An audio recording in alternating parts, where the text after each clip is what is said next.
Why is LinkedIn such an important platform? I did not even know that LinkedIn was a kind of professional platform. This is the story of Rohit Kumar, a recent college graduate. Rohit has a personal following of 26,000 plus followers all over social media. And plus, he's a successful freelancer and has helped hundreds of students just like you. Rohit was recently featured in a Times Square billboard.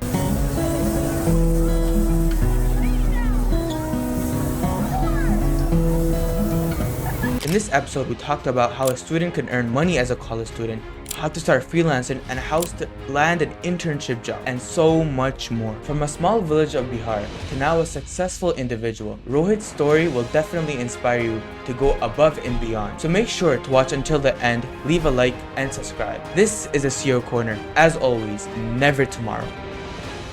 Hey Rohit, how are you doing, man? Please introduce Yeah, yourself. I'm doing good, right? So, my name is Rohit Kumar. I've just graduated from Delhi University. I was a part of Dayal Singh Evening College. I was pursuing political science honors there, and I think I took up to LinkedIn content creation about in the second last month of last year, November 2022, and that is from where the bandwagon started. And here we are, 8 months down the line, 17,000 plus followers. And yeah, it's been going good. The growth has been pretty good. Awesome, Rohit. So let's just get started, right? Why Yeah. is LinkedIn such an important platform for students or just people in general? Why is LinkedIn such an important platform? So, just for the fun fact, I did not even know that LinkedIn was a kind of professional platform. Or for Yeah. that matter, I did not even know that a platform going by the nomenclature of LinkedIn even existed before I Oh, got into college. It was only when I applied for the placement cell and they had a prerequisite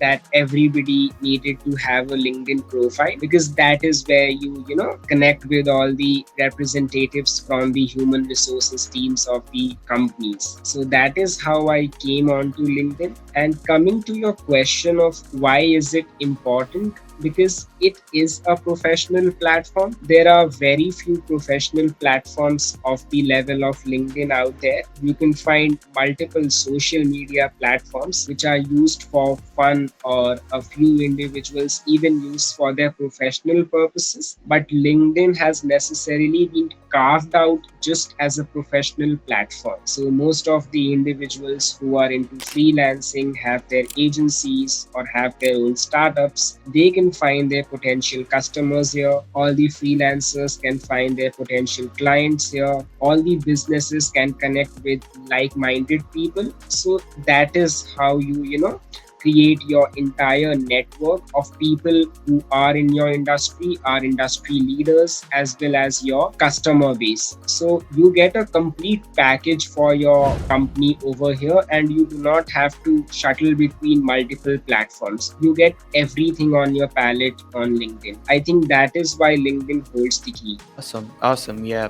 You have a lot of followers on LinkedIn. Well, not a lot, but like more than most people have. You have almost 17,000 followers. And when you look at another profile, what do you think the mistake that most people make when it comes to their profile? And what do you suggest? How can someone optimize their LinkedIn profile? I think if I just start from the most common mistakes that I've noticed on others' profiles, it obviously is treating LinkedIn as just another social platform, having a picture of yours in casuals as your profile picture and having a random banner. So as soon as you have a very casual profile picture, people right then and there stop taking you seriously on LinkedIn, because it is that kind of a platform. It is a professional platform. You are supposed to have a professional profile picture at least. This is, for starters, the most common mistakes that I have observed. And even today, I was having a couple of top mate sessions. Both the individuals had casual pictures as their profile picture, right? So I had to tell them to rectify that first and then go on to other corrections that were possible, right? So yeah, this is the most common mistake I come across. So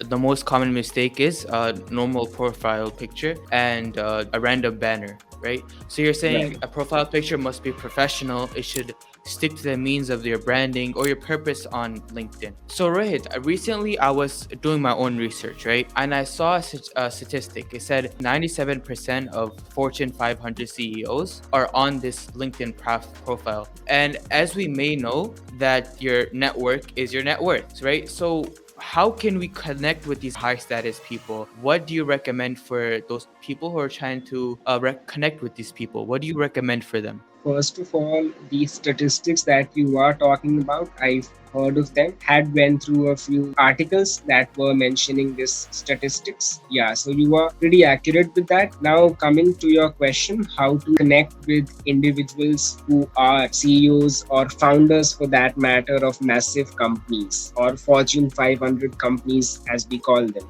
First of all, you always have to try to engage with the content that they are putting out. So most of the individuals out there who actually have a lot less time to afford to LinkedIn, they just go through the comment section and scan through it just in a couple of minutes. So if you for at least 15-20 days on trot try to engage with their content pieces, then you might have their eyeballs, right? They'll recognize that, yeah, this is the guy who is frequently found in my comment section. And then when you actually try to send them a personalized invite, it is a very specifically curated personalized invite wherein you are letting them know that you actually adore them a lot. They basically are an inspiration for you, and you've been following their content for a long time now and have been engaging with it. And that is how they'll actually recognize you, that yeah, I've seen you in my comment section multiple times. So this is how, as soon as you send them a personalized invite, they might accept it. But it is always a hit and trial method when it comes to sending personalized invites to somebody as distinguished as the Fortune 500 CEOs, because you might curate a as beautifully written personalized invite as is possible and still have it not accepted, right? Because they don't simply have the time. They must be receiving hundreds of invites on a daily basis, right? So yeah, but you cannot always be sure that your invite will be accepted, but the best you can do is give it your 100%. Awesome, awesome. A quick personal story, right? So I was going through social media, or for LinkedIn, sorry, and I wanted to connect with the co-founder of Jai Sutabar, and I was surprised that when I sent him personalized invite, that I was actually received a connection, and not only that, but it was also sparked a conversation. So to all those listeners out there, not only I recommend that you not just connect with them, but you send them a personalized invite. And then hopefully it's important that you talk about your experiences and whatnot into the DMs. So that's really good. I think sending a personalized invite is the most important part. So as we know that LinkedIn is not only for students, but it also can be very effective for businesses and entrepreneurs, right? So as an individual who has 17,000 plus followers, how can entrepreneurs, specifically entrepreneurs and businesses, grow following on LinkedIn? What do you recommend for these brands? Right. So the question essentially is that how can entrepreneurs grow their brand on LinkedIn, right? Yeah, that's my Right. So in this case, first of all the companies have their own pages, right? So I've seen multiple individuals, they've started their company about just a few months back, and now their company pages have a larger following than their own personal page, right? So this actually comes in when you are consistently putting out content on your company's page, letting your followers know that what your company is all about, what are these services that you offer. This is one way to do it. The other ways to do it, a company which is just started about 6 months back cannot have 25,000 customers in the span of just a couple of months, right? But then you can have 25,000 followers on LinkedIn if you are providing value to them. So if we are talking about, for example, let's say stock trading agency, so you might not be handling the portfolio of 25,000 clients, but you can have 25,000 followers following you for the value part of your content. If you are teaching them the basics of stock trading, right, there are multiple nuances is involved with stock trading. So if you are talking about those, then they'll actually follow you because they know that you are providing something which others are asking money for. So if you do this on a consistent basis, you will have a certain retention rate wherein the same individuals will keep coming back to your profile to go through that content. Your page will grow even organically, as well as word of mouth will also help it to grow exponentially. So it is more about the value, because you can also provide value from your personal page as well as from your company's page. Awesome, right? So you're saying number one, consistency is key while posting for your page, and also that quality content. They're two main important things growing a following on LinkedIn. Is there anything specific? Like, I know you've been growing on LinkedIn, something that the LinkedIn algorithm that pushes these specific contents or pieces of pieces of post.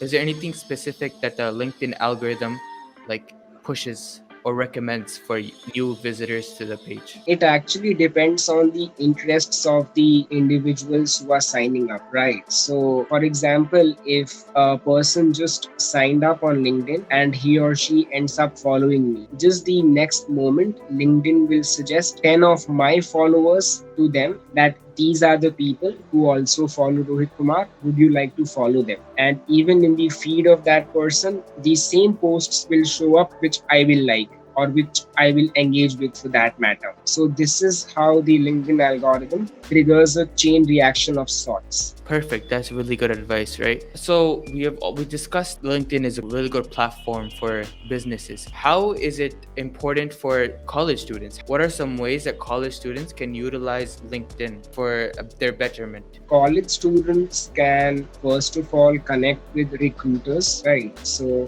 which will end them offering internships during their college tenure, and even after their college tenure, all those recruiters will be prospects of referrals for all those students, right? All those students can ask for referrals in the HR's company through that HR or through that employee for that matter. So it is very important to connect with employers, and I am not just talking about the human resource representatives, but any employee, because any employee working in a certain company is a prospect for referrals, not just the HR. Now coming to the networking part of it, all the college students I say should be on LinkedIn because they obviously can connect with like-minded people. Like if I just specifically talk about Delhi University, so there is a certain demarcation of North Campus colleges and South Campus colleges. North Campus colleges in large parts are considered as the cream of the lot. They are the best colleges, the most prestigious colleges with a very strong legacy behind them, whereas the others are not so superior colleges. So if I, being from an off-campus college, can connect with a person from North Campus college, then I can obviously share our ideas and they can get to know what my thought process, what my perception, what my vision is, and I can get a lot to learn from their perception, their vision. So the exchange of ideas takes place. So that is why the network is very important. So yeah, these are the 2 points: networking and connecting with employees and recruiters for internships and future job referrals. So speaking of internships, right? A lot of students want to get, while they're in college, they want to get real world experience in the way of such called internships. So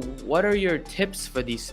What are your advice for these students who want to get internships? Like, are there key points that if you can say some of these key points to these students, and that would be great. So for internships, there can be tens of ways one can have an internship at their disposal. But the most important, obviously, is cracking your LinkedIn game and your Internshala game. These are the 2 platforms that I've always maintained are mecca for internships. If one is not able to find internships on these 2 platforms, he or she will face major hurdles in finding any other internship on any other platform, given the abundance of internships internships available on LinkedIn and Internshala. So it is more or less a game of persistence and consistency. You will have to keep applying to companies and you might as well get a call from one or the other recruiter. This is one way. Other way is obviously, as we talked about in the last question, referrals. You can always ask for referrals, the employees of other companies where you desire to work at. You can also ask for referrals from your friends who are already interning in some or the other company. So yeah, referrals and Internshala and LinkedIn, these are the three major things which you need to crack. And if you have these sorted, you will have your internship sooner than later.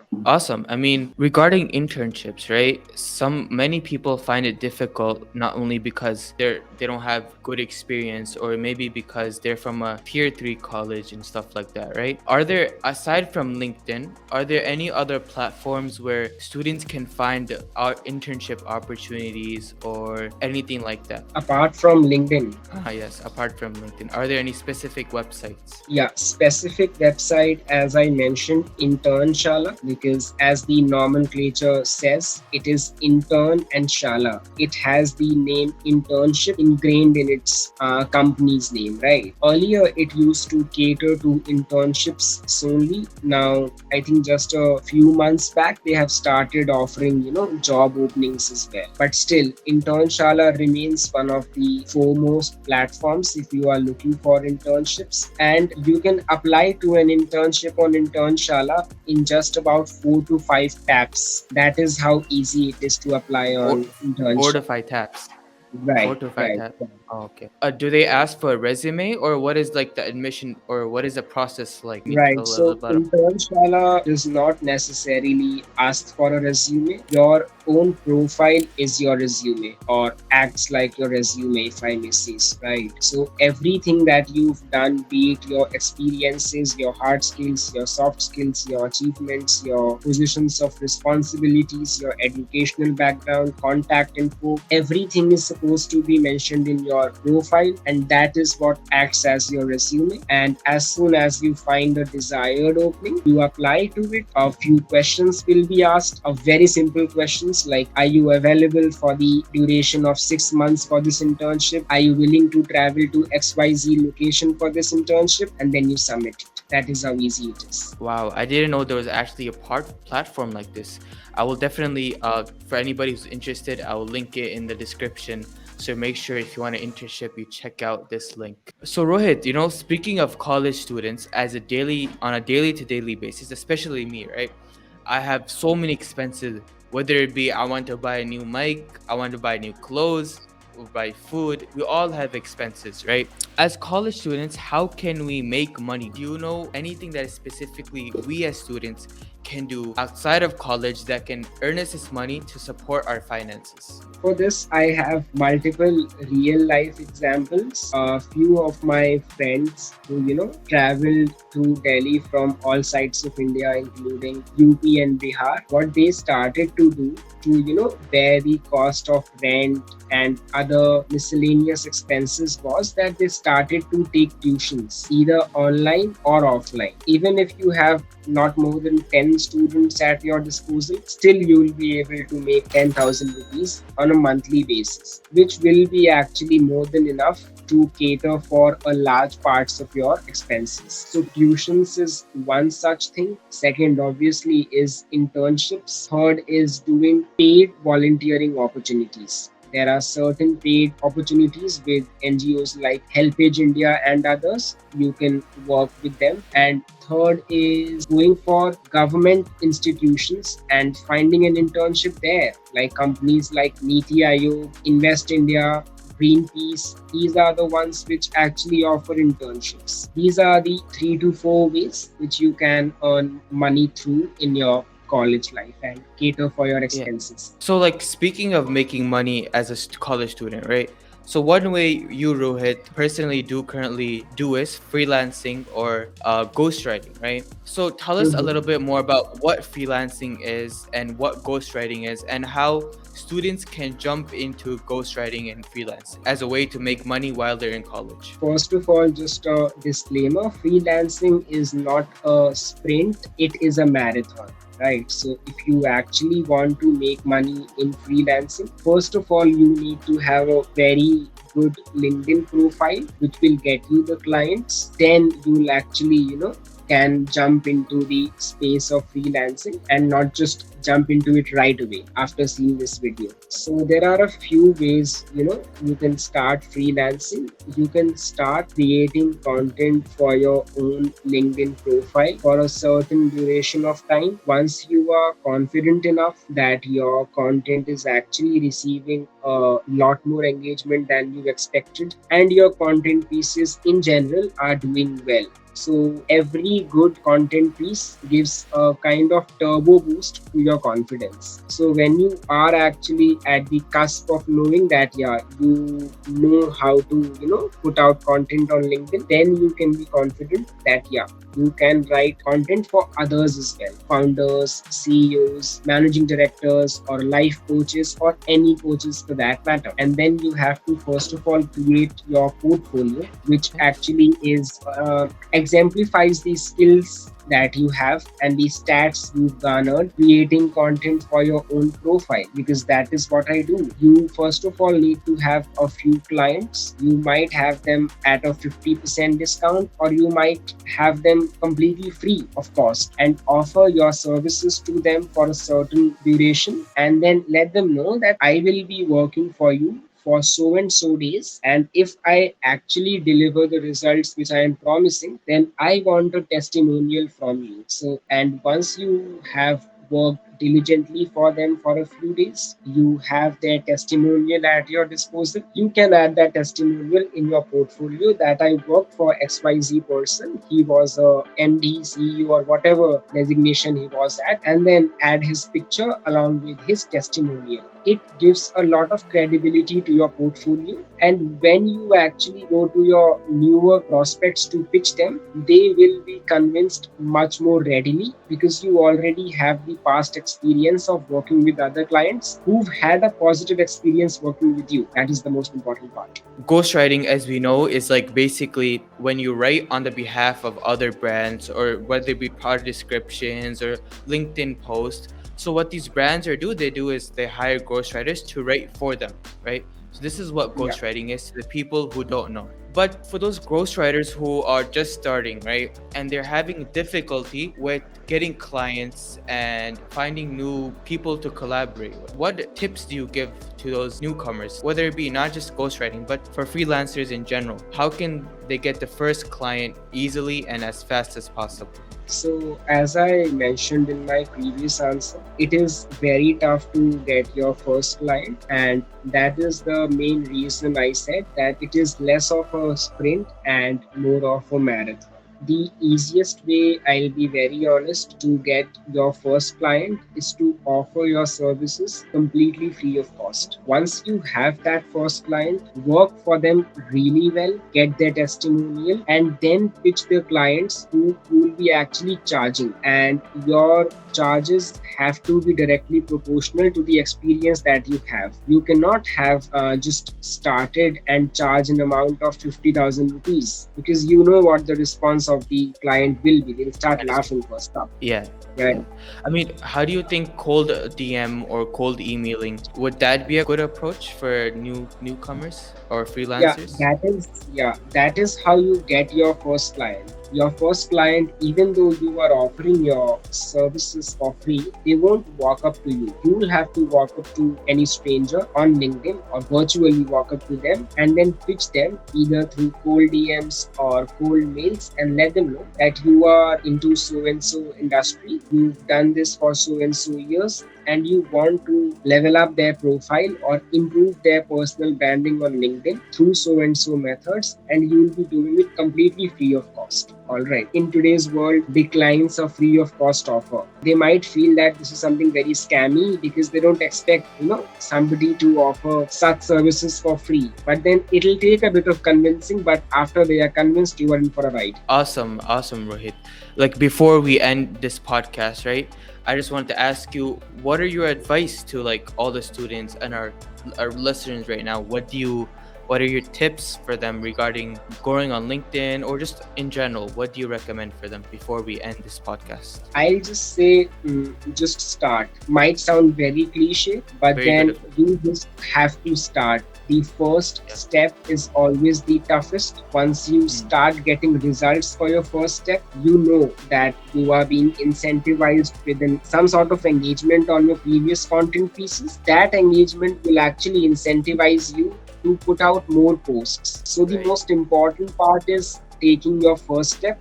The embarrassment of taking the first step can save you a lot of regret in future. All right, so be embarrassed in your first few steps rather than regret all these decisions in the future, right? So yeah. Very good advice. Thank you, Rohit, for such amazing advice. I appreciate you for coming on this show. And for all the listeners who have been watching until the end, I appreciate you a lot. And thank you, Rohit. Appreciate you. I will have all of his information in the description. So if you want to reach out with him or get coaching by this wonderful person, I will leave it in the description. Thank you, everyone. Thanks, Rohit. Bye. Thanks.